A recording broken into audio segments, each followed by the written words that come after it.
ఇప్పుడు ఏ ప్రభుత్వం అయినా ఏ అధికారులైనా కానీ రైతులను కష్టం చేసి పంట పండించినటువంటి మనందరికి అన్నం పెట్టి రైతులను ఇబ్బంది పెట్టొద్దు ముందు. అట్లా సైకలాజికల్గా ఫస్ట్ దాంట్లో ఉండాలి. ఇప్పుడు రైతులు ఇప్పుడు నిన్న సాయంత్రం వచ్చిండ్రు, వాళ్ళు రాత్రి ఈడనే బన్నారు, ఏం తింటారో తెలియదు, పొద్దుగాలు ఏం తింటారో తెలియదు, మధ్యాహ్నం వరకు తెలియదు. ఈడికి వచ్చినాక మళ్ళీ ఈడికెళ్ళి వర్గాలు పోవాలని చెప్తుండ్రు, గజ్వేల్కి వచ్చినాక వర్గాలు పోవాలంటారు. ఆ వర్గాల పరిస్థితి అది తెలియదు. అధికారులు ఎవరో ఉంటే వాళ్ళ నెంబర్లు లేవు, ఒకవేళ చేసినా నెంబర్లు కలిసినా కానీ వాళ్ళు కూడా చేతులు ఎత్తే పరిస్థితిలో ఉన్నారు మొత్తం. అసలు విత్తనాల కాడికెళ్ళి నకిలీ కాడికెళ్ళి స్టార్ట్ అయింది రైతులకు ఇబ్బందులు. ఆఖరికి పండించిన పంటను కొనేటందుకు కూడా ఇది ప్రాపర్గా అడ్మినిస్ట్రేషన్ ఆర్గనైజ్ చేసుకోలేకపోవడం అనేది కంప్లీట్గా మెకానిజం మొత్తం ఫెయిల్యూర్. ఒకవేళ ఇప్పుడు వాళ్ళు చెప్తున్నారు పంట ఎక్కువ పండింది అని చెప్తున్నారు, ఎక్కువ పండితే దాని ప్రకారంగా నువ్వు ప్లానింగ్ చేసుకోవాలి కదా. నీకు మొదలే తెలుస్తుంది కదా, మొదలు తెలిసినప్పుడు పెట్టాలి. మనం ఇది ఒక్క దగ్గర కాదు, కొన్ని జాగాలల్లో కొంత ఇప్పుడు స్టార్ట్ అయింది. ఇప్పుడు నేను నిన్న ఒలిగొండకు పోయినాం, మనం ఒలిగొండకు పోతే మొత్తం ధాన్యం తడిచింది. అప్పటికి రెండు నెలలు, అంతకుముందు 15 రోజుల ముందు 23వ తారీఖు పోయిన నెల పోయిన కాడిది మొన్నటి వరకు కూడా కొనలేదు ఇంకా. ఇప్పుడు నేను పోయి వచ్చిన తర్వాత నేను ఏ రైతుల ఆడవాళ్ళు అక్కడ ఉండేనో వాళ్ళ ఇమీడియట్గా రాత్రి తీపిచ్చేసారు కొంతమంది. అంటే ఇప్పుడు మనం పోయి మైకులు పెట్టి జనం ముంగట కెమెరాలు పెట్టి జనానికి చూపిస్తే కానీ సోయికి వస్తలేరు.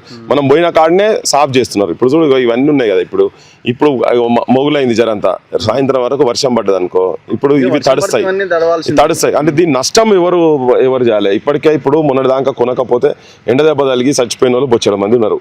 ఈ జిల్లాలో చచ్చిపోయారు, పక్క జిల్లాలో కరీంనగర్ చచ్చిపోయినారు. ఇప్పుడు ఇది తడుస్తుంది, నష్టము అప్పుల పాలు కావాలి.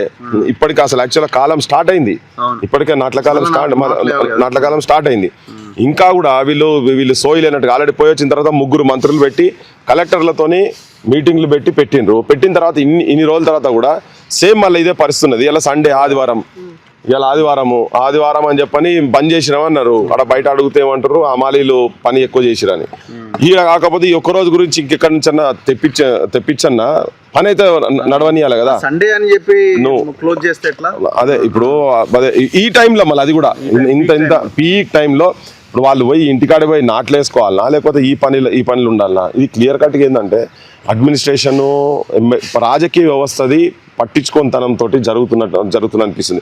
ఇది ప్రియారిటీ లేదు. పొద్దున్న లేస్తే వీళ్ళు ఫ్యూచర్ సిటీలు ఇంకేమేమో పెద్ద ఇన్వెస్ట్మెంట్లు అవి మాట్లాడుతారు. కానీ ఈ మొత్తం అసలు ఊర్లల్లో కంప్లీట్గా ఏ కుటుంబమైనా ఇప్పుడు లాస్ట్ ఈ కాలం వచ్చిన తర్వాతనైతే ఏం బయట పనులు లేక అటు లేక వ్యవసాయం మీద కూడా ఎక్కువనే ఫోకస్ చేయడం జరిగింది.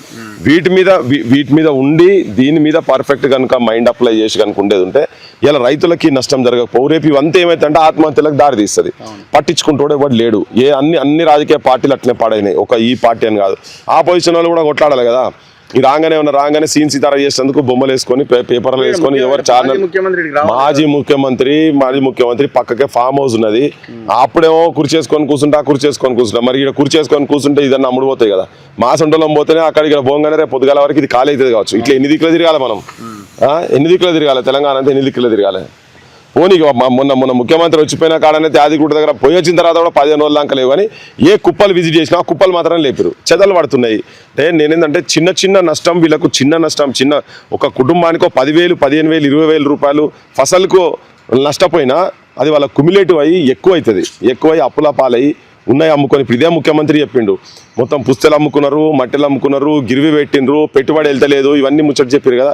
ఇప్పుడు ఈ నష్టం అంతా అయింది అనుకో, ఆ ఉన్నాయి కూడా కథం పట్టియాలి కదా. మళ్ళీ ఏదో మార్వాడడం చేతులలో పడతాయి, అది అటే ఆ బంగారం అట్టే ఈ కథ అట్టే. ఆఖరి నిన్న ఎమ్మెల్యే ముంగనే చెప్తారు, నాకేం లేదయా నువ్వు 2 రోజుల్లో తీసుకోకపోతే పోయి మూసిలో దునుకుతా అని చెప్పినాను. ఇంకా నాకు వేరే దారి లేదు, అప్పు ఎట్లాగా అయినా ఆడ ఇంటి మీదకి వస్తాడు, ఏం చేసి అప్పు తీర్చాలి, పోయి అందులో పడతా అని చెప్పింది ఆయన ముంగటనే చెప్పింది. ఇప్పుడు ఇటువంటి ఉదంతాలు చాలా తెలంగాణలో ఎక్కడెక్కడ పోయినా సేమ్ అదే ఉంది. గిట్లుంటాయా గిట్ల కుప్పలు పడి. ఇప్పుడు ఆయన చెప్పిన 15 రోజులు అని, ఇంకోటి నెల రోజులు ఉన్నది, అటు పోతే ఇంకో 20 రోజులు ఉంటుంది, ఇంకో నెల 15 రోజులు ఉంటాయి. ఇట్లా కుప్పలు ఇట్లా ఉంటాయా చేసి దీన్ని ఇమ్మీడియట్గా అసలు గవర్నమెంట్ వ్యవస్థ ఉన్నదే ప్రజలకు ఇబ్బంది కాకుండా సక్రమంగా దాన్ని ఎప్పటికప్పుడు టైం ప్రకారంగా చేయాలి. ఇప్పటికీ 15 రోజుల ముందే ఇదంతా మొత్తం కంప్లీట్ ఫినిష్ చేసి రైతులకు 1 వారం రోజులు కనీసం రెస్ట్ అనేది దొరుకుతుంటే రెస్ట్ కూడా కాదు కదా. ఇప్పుడు నెక్స్ట్ ఏంటిది అనేది కూడా అర్థం కాని పరిస్థితి ఉన్నది ఇప్పటిదాకా అమ్ముడు పోక.